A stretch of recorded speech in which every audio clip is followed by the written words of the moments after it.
இந்த தூவி இந்த நினைவகம் எங்கட வழியை சொல்லும், எங்கட வரலாற்று சொல்லும். மே 18 முள்ளிவாய்க்காலில் இறந்து போன எங்கட அனைத்து சொந்தங்களுக்கு வீர வணக்கம்.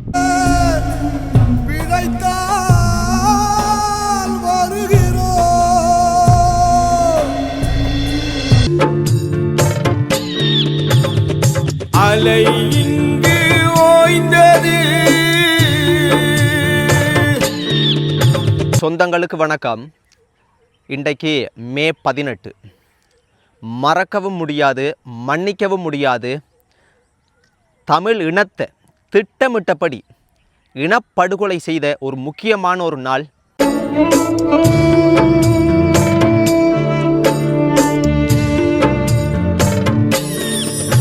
முள்ளிவாய்க்காலில் எங்களோட சொந்தங்கள் எங்களோட எல்லாருமே ஒன்று கூடி மிகப்பெரிய அளவில் கண்ணீர் சிந்தக்கூடிய அந்த காட்சிகளை எல்லாம் பார்க்கும்போது வார்த்தைகள் எதுவுமே கதைக்கிறதுக்கு தோணல. உணர்வு பூர்வமாக அது கண்ணீரில் இரத்தம்.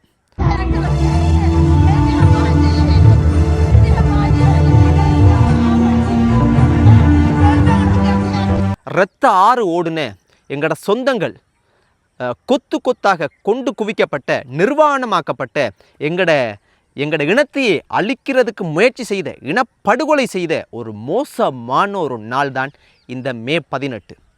சாப்பிடுவதற்கு உணவில்லை, சமைக்க முடியாது, சுற்றி வர போர், வெடி சத்தங்கள், சின்ன குழந்தைகள் என்று கூட பார்க்காம நிர்வாணமாக செய்யவே கூடாத எங்கட தேசத்தில் எங்களுக்கு நடக்கவே கூடாத அநியாயங்கள், எவ்வளவோ மோசமான வார்த்தைகளால் சொல்லவே முடியாத அவ்வளவு அட்டூழியங்கள் நடந்தது. அதை நினைவு கூர்ந்து இன்றைக்கு கொழும்பில் வெள்ளவத்தையில் பார்த்தீங்கன்னா ஒரு நினைவு கூர்ந்த அந்த சம்பவங்களெல்லாம் நடத்தப்பட்டது மே 18 முன்னிட்டு.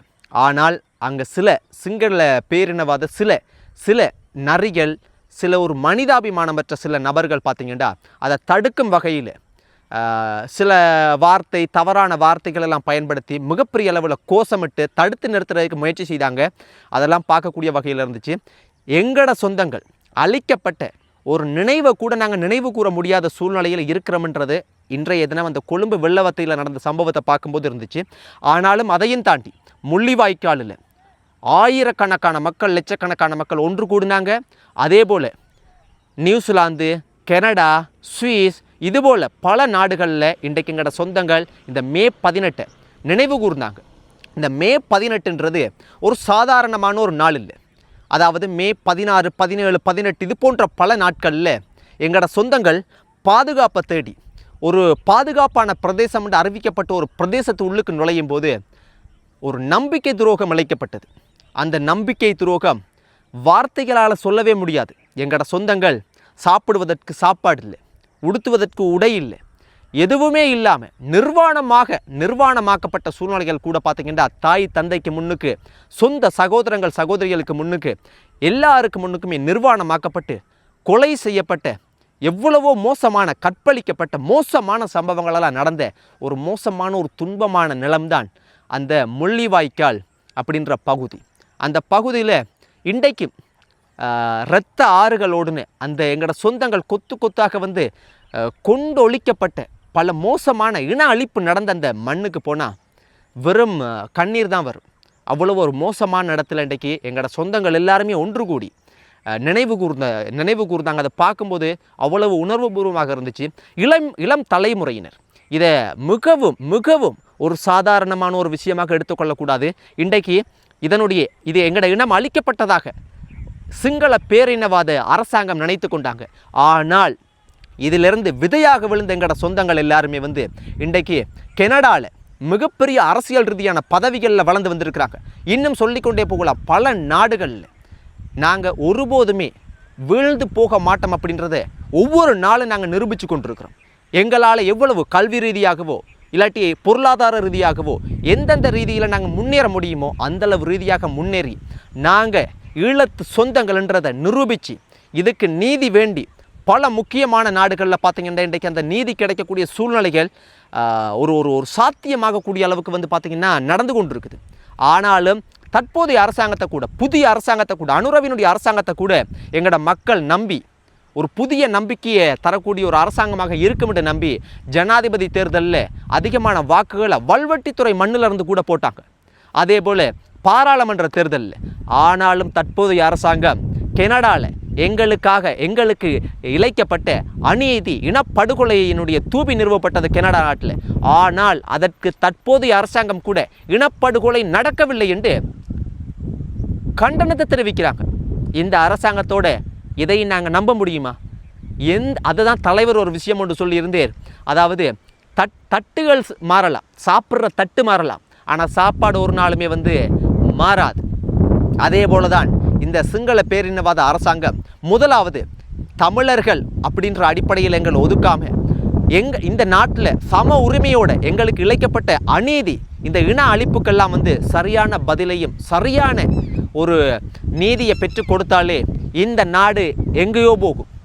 எங்களை எந்த அளவுக்கு புறந்தள்ளுறீங்களோ அந்த அளவுக்கு நாங்கள் வளர்ந்து கொண்டே தான் இருக்கிறோம், விழ எழுந்து கொண்டே தான் இருக்கிறோம். இன்றைக்கு கனடாலையெல்லாம் எவ்வளவு எங்களோட சொந்தங்கள் லட்சக்கணக்கானவங்க இருக்கிறாங்க, எவ்வளவு முக்கியமான வல்லரசு நாடுகளில் எல்லாம் மிகப்பெரிய பதவிகளில் வளர்ந்து வந்திருக்காங்க, பொருளாதார ரீதியாக வளர்ந்து வந்திருக்கிறோம்.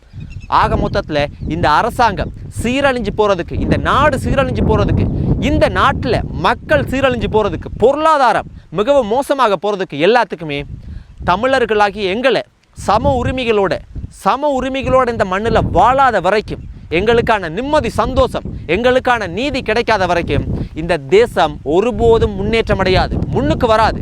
அதை புரிஞ்சு கொள்ளணும். உண்மையாகவே தற்போதைய அரசாங்கம் இனிமேலாவது திருந்தி, இனிமேலாவது கொஞ்சமாவது புரிஞ்சு கொண்டு தமிழர்களையும் ஒரு மனிதர்களாக மதித்து தமிழர்களுக்கான உரிமைகளை வழங்கி இந்த தேசத்தில் இந்த மண்ணில் வாழ விட்டா ஒருவேளை இந்த நாடு முன்னேறுவதற்கு சந்தர்ப்பம் இருக்குது. இல்லை என்றால் தமிழர்கள் ஒருபோதும் இந்த அரசாங்கத்தையோ இந்த நாட்டையோ நம்பி இல்லை. அந்த அளவுக்கு தன்னிச்சையாக எழுந்து வாழக்கூடிய ஒரு சூழ்நிலையில் மக்கள் ஒரு மிகப்பெரிய ஒரு முயற்சியாலயம், ஒரு தன்னெழுச்சியாலயம் இன்றைக்கு பல வேதனைகள் துன்பத்தை தாண்டி வந்துட்டாங்க. கடுமையான மழை பெய்யுது. உண்மையாகவே இன்றைக்கு மழை பெய்ய வேண்டிய ஒரு நாள் தான். இன்றைக்கு பாருங்கள், இது மழை இல்லை, ஒரு கண்ணீர், எங்களினுடைய மக்களினுடைய கண்ணீர், எங்களினுடைய மக்களினுடைய ஒரு வேதனை, எங்களோட மக்களினுடைய ஒரு துன்பங்கள். இதை வார்த்தைகளால் சொல்லவே முடியாது.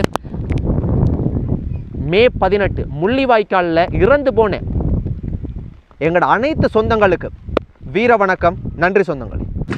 இந்த தூவி, இந்த நினைவகம் எங்களோட வழியை சொல்லும், எங்களோட வரலாற்று சொல்லும்.